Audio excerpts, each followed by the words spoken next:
d'accueil depuis combien de temps? 1 an. 1 an. Quand vous êtes arrivé ici, quel était le problème de santé? Le cancer, Cancer. oui. Quel Mais type de cancer? qui s'est généralisé, un cancer Général. généralisé partout. Mhm. De l'œsophage jusqu'aux ovaires. Mhm. Tout le corps, l'estomac, l'intestin. Mhm. Qu'est-ce que le médecin disait? Il n'y avait pas de... Pour mon mari, ils avaient donné jusqu'à décembre 2012, avec, enfin mes enfants, toute la famille, en disant, bon, bientôt c'est terminé. Mais j'ai une amie qui vient ici, parce que je ne connaissais Elle est pas là le temps. aujourd'hui? Oui, elle est là, Nice. Voilà. Venez ici, madame, venez ici. OK. Et cette amie? Et cette amie, quand elle est venue me voir à l'hôpital, qu'on ne m'avait même pas encore opérée du tout, Mhm. elle m'a dit, ne t'inquiète pas, Rosie, je t'ai posé en offrande sur l'autel. Elle a Un fait un sacrifice. vœu. Elle a fait un vœu. A fait un vœu. Vous connaissiez sa vie, hein, son Oui, problème je de le connais santé. depuis longtemps, oui. Qu'est-ce que Dieu a fait dans votre vie? Dieu a fait beaucoup de choses pour moi dans ma vie. Avant, j'étais colérique. Je m'énervais facilement. Mhm. J'étais bagarreuse. Mhm. Et avec ma famille aussi. Mes collègues, je ne m'entendais pas beaucoup avec. Et depuis que je viens de cette église, j'ai eu Transformation. une transformation dans ma vie. Transformation. J'avais une force à l'intérieur de moi. Je ne sais pas pourquoi. Mhm. Mais je savais qu'elle allait être guérie. Mhm. Et quand je venais ici, je priais. J'ai fait un vœu avec Dieu. OK. Et Vous l'avez invitée? oui, je l'ai invitée. À chaque fois, je lui disais, il faut venir. Elle me disait, oui, oui, oui, oui, oui, oui, oui. Oui, oui. Je lui ai dit, dès que je serai debout, je viendrai. Mhm. Et après la deuxième opération, parce qu'il restait le module sur l'œsophage à enlever, le professeur et les chirurgiens, ils n'ont rien trouvé. Et le professeur, il m'a dit, madame, je n'aime pas dire ça. J'ai dit, pourquoi? Qu'est-ce que vous n'aimez pas dire? Vous êtes miraculé. Amen. Grâce à Dieu, applaudissez le Seigneur. Aujourd'hui, le témoignage que vous allez regarder d'une personne qui s'appelle Grâce, une personne qui en elle est née une haine. Mais comment cela peut se faire? Comment cela peut venir à détruire une personne par un petit sentiment? C'est cela que nous allons découvrir dans votre émission, si je peux dire, parce que c'est la vôtre et la nôtre. Et vous savez que nous sommes venus vous apporter une parole de vie.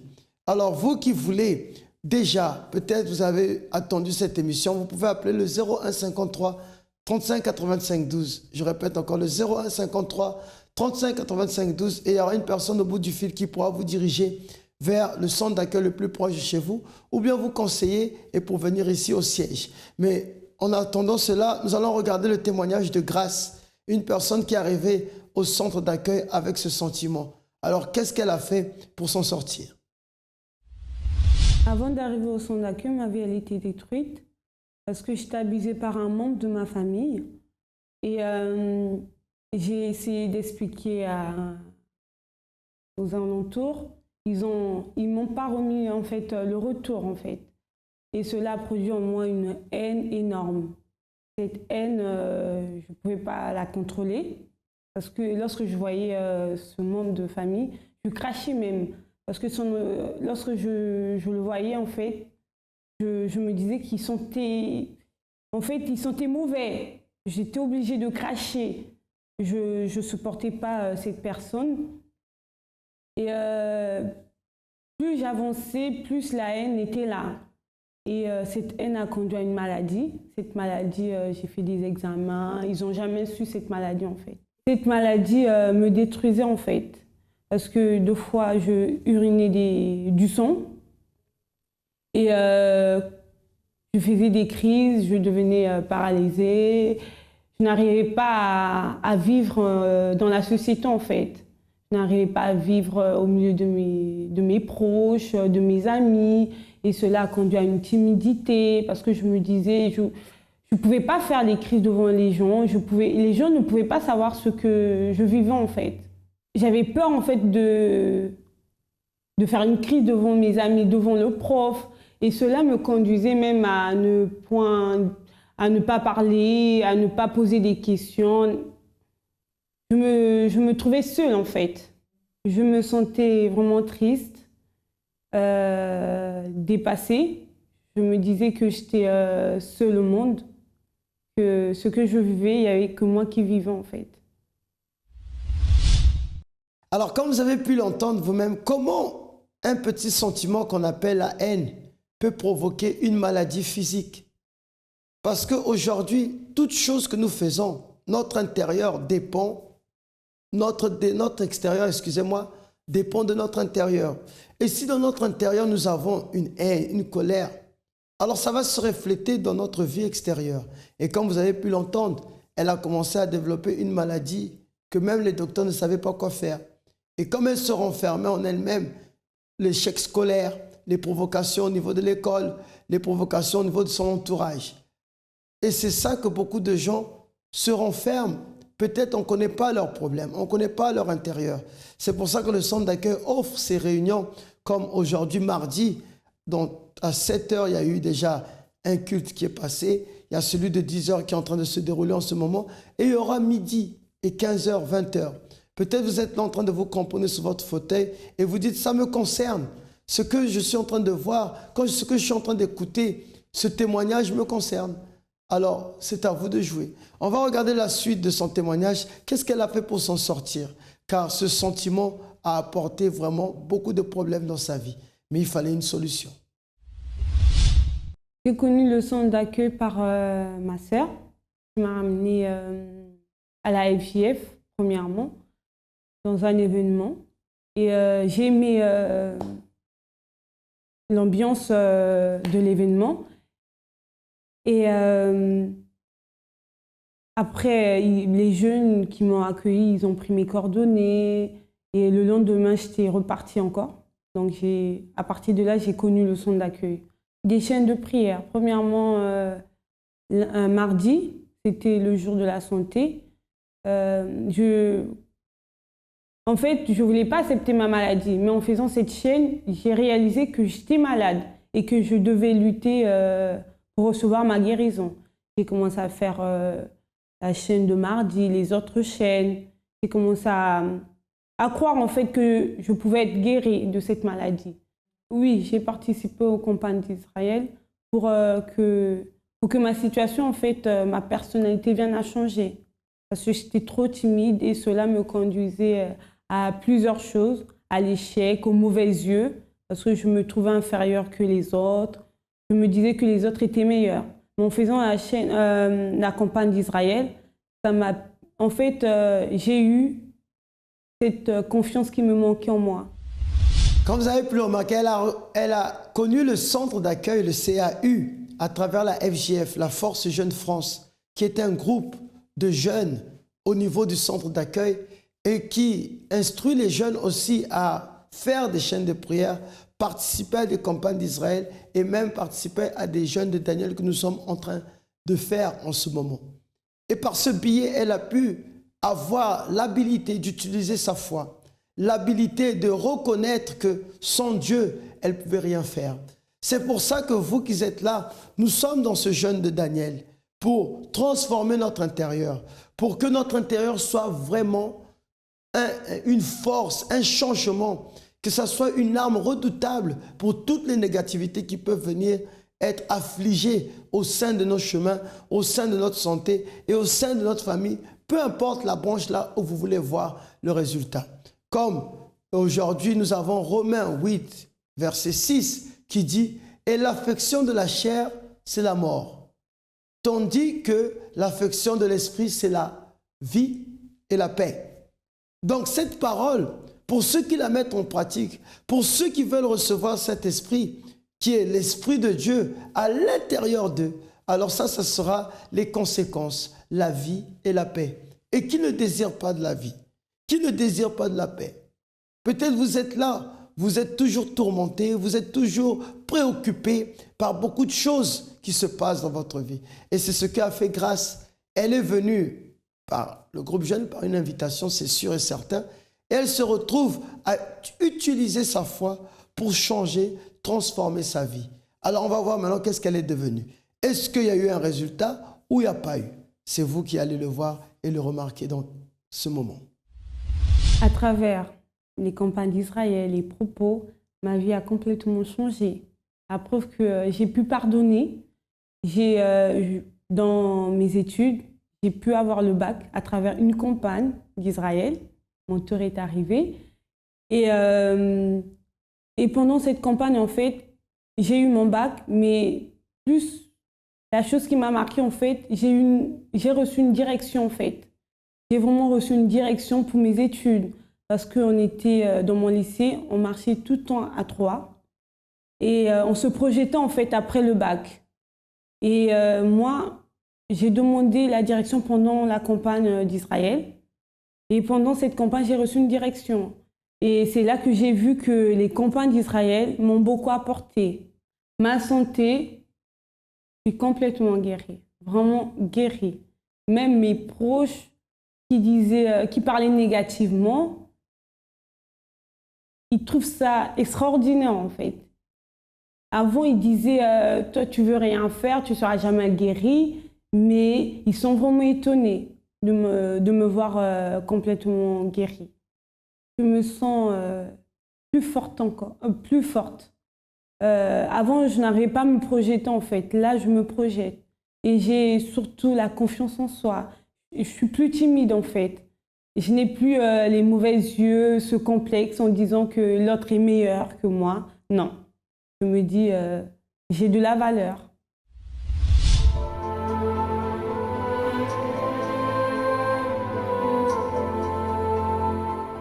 Quand l'Esprit de Dieu vient, il assouvit la soif.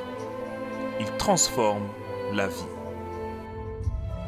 C'est pour cela que le 29 janvier, le centre d'accueil débutera le jeûne de Daniel.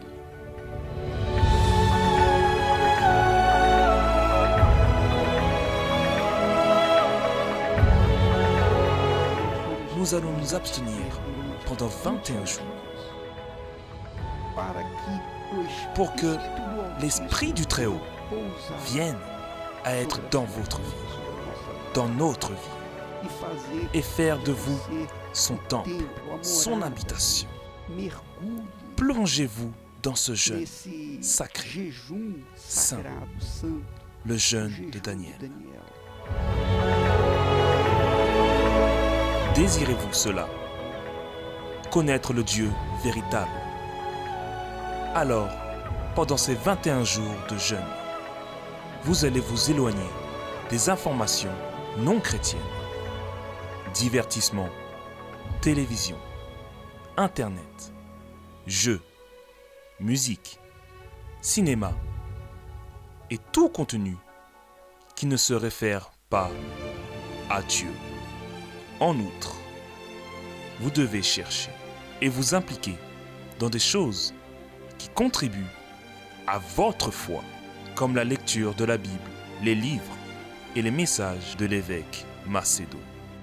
Assistez à la programmation à travers le site yourdetv.eu. Accédez au site centredaccueil.net et lisez les messages de l'évêque Macedo, de l'évêque Julio et de l'évêque Victor, pour que vous puissiez rester continuellement connecté à Dieu. Écoutez la programmation de la radio positive sur le site centredaccueil.net. Vous y trouverez plus de contenu pour vous édifier. Jeûne de Daniel, du 29 janvier au 18 février. Centre d'accueil. Définissez aujourd'hui ce que vous voulez vivre demain. On dit tout commence bien, finit bien. Mais là, ça avait commencé mal et ça finit bien, comme vous avez pu voir pour elle. Aujourd'hui, elle est en 2e année de faculté. La maladie est partie par le biais de quoi? De propos qu'elle a fait de la campagne d'Israël et les chaînes de prière. Alors, vous qui nous regardez, peut-être, vous vous demandez c'est quoi? Alors, vous pouvez venir au siège au 254 rue du Faubourg Saint-Martin, Paris 10e, et venir participer au culte. Vous pouvez emprunter la ligne 2, 5 et 7 et descendre à Stalingrad, ou bien la ligne 7 et 7 bis et descendre à Lublin. Ces 2 stations vous relient au centre d'accueil, 5 minutes de marche, vous y arriverez. Et il y aura toujours un conseiller ou un pasteur qui pourra vous diriger. Ou bien vous pouvez en savoir plus par rapport à ce jeune de Daniel et tous les propos que nous faisons au centre d'accueil par le site internet www.centredaccueil.net. Et nous avons aussi la ligne téléphonique, la SOS Ami 24, 01 53 35 85 12. Je répète encore le 01 53 35 85 12. Alors n'hésitez pas à appeler et on va vous donner notre hebdomadaire de la semaine ou bien le centre d'accueil qui est proche de chez vous. Donc vous avez pu voir que par le biais de la prière, du jeûne et de mettre sa foi en action, les résultats arrivent. Une personne qui a été abusée et une personne qui a été méprisée, malade, mais aujourd'hui, elle témoigne que tout est possible à celui qui croit. Donc, nous allons regarder encore un autre témoignage d'une personne qui est venue au centre d'accueil et qui a participé à la campagne d'Israël et aujourd'hui, elle se trouve libre et le résultat dans son cœur désiré, elle a obtenu. Vous êtes au centre d'accueil depuis combien de temps? Depuis 3 ans. 3 ans. Comment était votre vie avant? Ma vie, en fait, elle était totalement détruite. Donc, dans la famille, à l'école, j'avais beaucoup d'échecs scolaires. J'avais une double personnalité. Donc, j'avais vraiment une vie d'intérieur. C'était vraiment la totale. Et j'étais surtout malade. Malade? Quelle était la maladie? En fait, j'avais une anémie chronique. Chronique? Chronique. Chronique, ça veut dire que n'a pas de guérison, n'est-ce pas? Ok. Comment avez-vous connu le centre d'accueil? En fait, j'ai connu le centre d'accueil par ma mère, comme c'est une amie à elle qui l'invitait. Donc, au début, j'étais réticente pour venir. Mais après, je suis rentrée comme j'avais des problèmes. Donc, je suis rentrée. Ok. C'est votre mère. Mais quelqu'un a invité votre mère aussi? Oui, c'est quelqu'un qui invitait ma mère dans la rue et elle est venue. Quelqu'un a invité dans la rue. Sa mère est venue. Votre mère a été bénie? Oui, ma mère. Qu'est-ce que Dieu a fait dans la vie de votre mère? Ma mère, en fait, Dieu l'a guérie. Comme elle avait une hypertension, donc ma mère a été guérie. Ma mère aussi, à travers des campagnes aussi, des propos aussi, sa vie par rapport à la famille s'était totalement transformée. Comme il n'y avait pas de paix, il n'y avait pas d'union dans la famille, malgré qu'on avait toutes les choses, mais il manquait quelque chose. Et même pour le plan professionnel et financier, elle a agi sa foi à travers des campagnes. Et donc maintenant, elle possède beaucoup de maisons. Par sa force. Elle a Beaucoup de maisons. Maisons? Elle a 2 maisons à la campagne et 2 à la ville. Amen, grâce à Dieu. Et vous?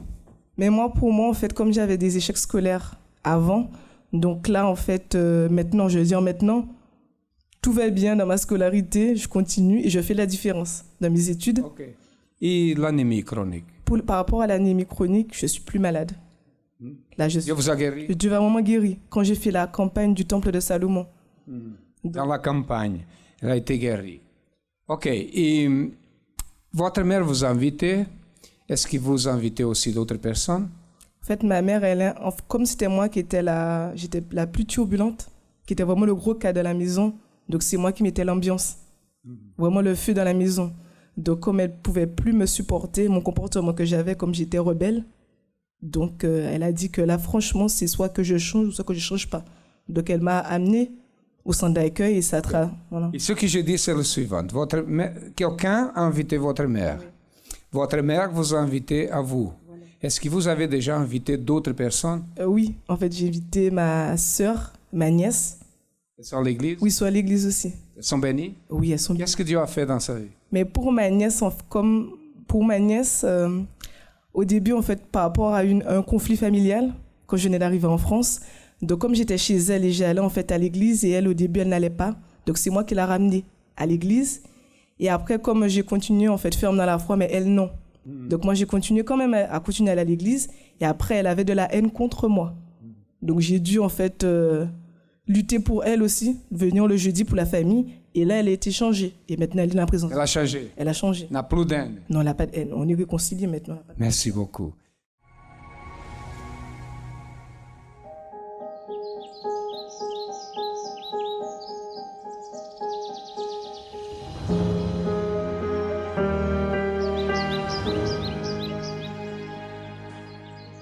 Mon premier dimanche au centre d'accueil, en fait, j'ai ressenti la paix à l'intérieur de moi et une certitude d'avoir la solution. Je savais, j'étais sûre que j'allais trouver la solution de tout ce que j'étais en train de vivre.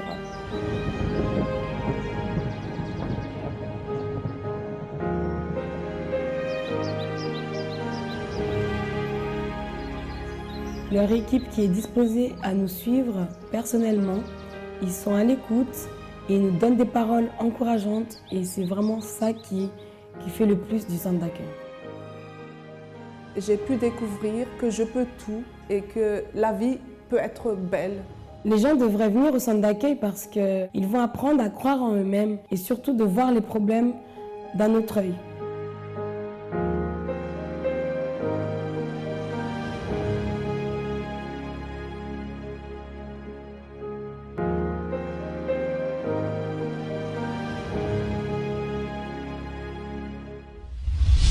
Alors, notre émission touche à sa fin, sans oublier l'hebdomadaire du centre d'accueil. Le centre d'accueil est ouvert de 6h30 à 22h. Je parle du siège. Et si vous voulez vous renseigner par rapport aux autres centres d'accueil, alors vous pouvez aller sur le site Internet. Mais le lundi, nous avons les conférences financières, ce qui nous apporte à utiliser notre foi. Et aujourd'hui, la guérison spirituelle qui vient par la foi en accord des Saintes Écritures. Le centre d'accueil ne dit pas qu'on guérit, mais par la foi de la personne, elle peut guérir. Et le mercredi, vous savez que c'est l'étude biblique, le renforcement intérieur. Jeudi, nous prions pour la famille. Et le vendredi, les délivrances, c'est ça que nous faisons partout dans tous les centres d'accueil. Samedi, dans notre centre d'accueil de Saint-Denis, 55 rue Strasbourg, 93 200.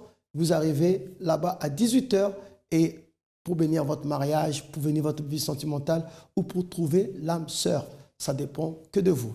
Et le dimanche, nous savons que nous sommes là toujours dans le propos de la famille et nous sommes là dans les propos de la création, l'onction de la création. Alors si vous voulez venir la recevoir, n'hésitez pas à nous contacter. Et quant à moi, je vous dis à demain et que Dieu vous bénisse.